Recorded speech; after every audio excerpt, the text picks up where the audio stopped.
in your mid-30s. You'll spend, from that point, the next 10 years reaching your artistic peak.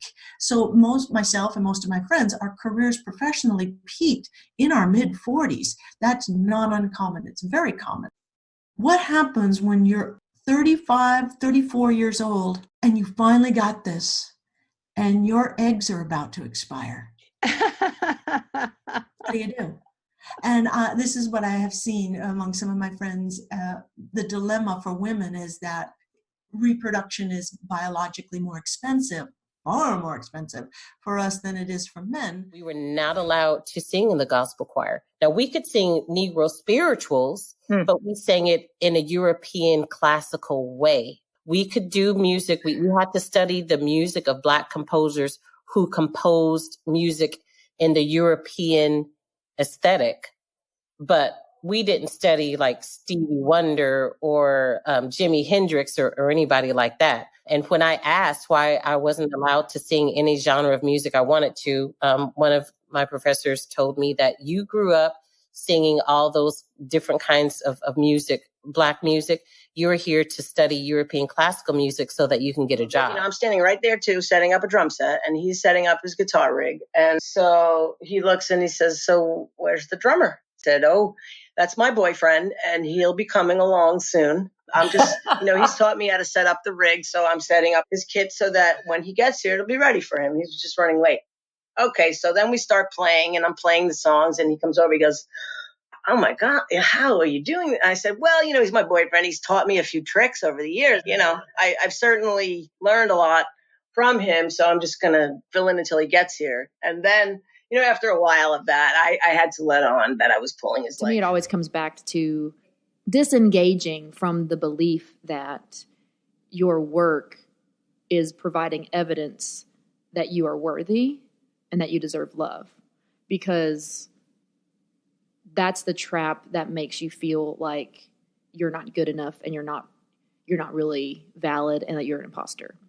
If that work is being put out there with these strings attached and like that, it's an if-then situation. Like, if I write a great song, then I'm worthy of love.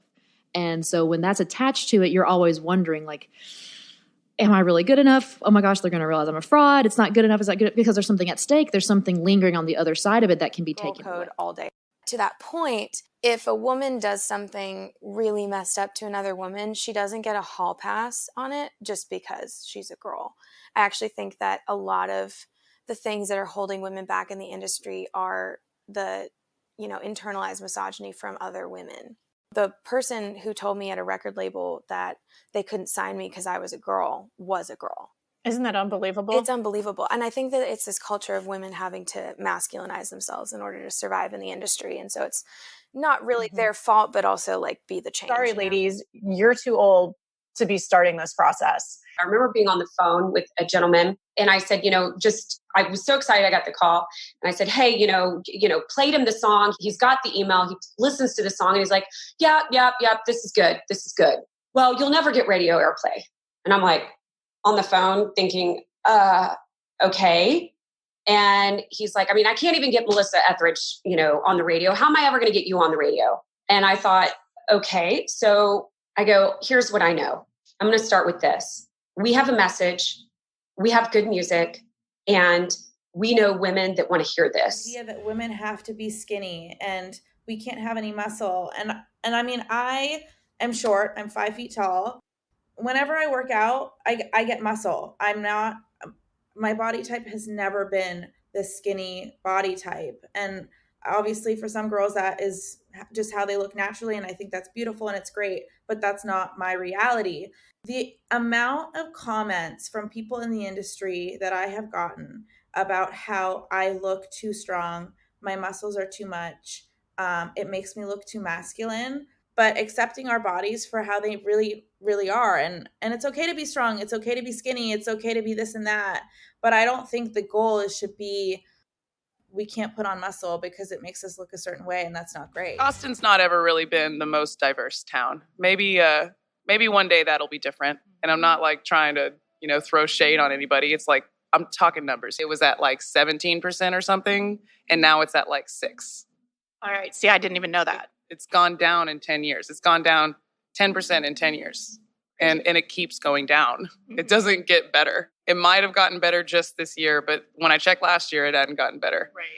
That's just what's going on in this town. I don't know why. There's a lot of people who have all these theories on why.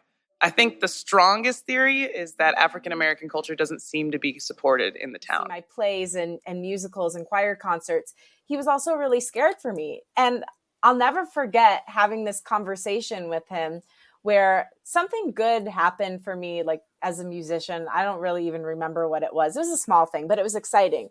And he was like, that's great. But he had reserve to him. I go, Dad, why can't you ever just like be happy for me? Why aren't you just happy? And he goes, I am happy. I'm just scared for you. And he started crying, and I think that we need to realize a lot of times the fear that our parents put into us or that we have in ourselves isn't actually based in anything besides fear itself. California, 60s, 70s. I know that you experienced desegregation and schooling. And I'm wondering, how did those social and political events affect you as a young woman? I always say that they informed every aspect of who I am. It was just part of my surroundings, my experience. It was our reality. So it wasn't anything special. Inside the walls of those schools that we grew up in and at the homes of our friends, it was our reality. What was going on outside those walls is very much what you'll find today, which is a sad truth.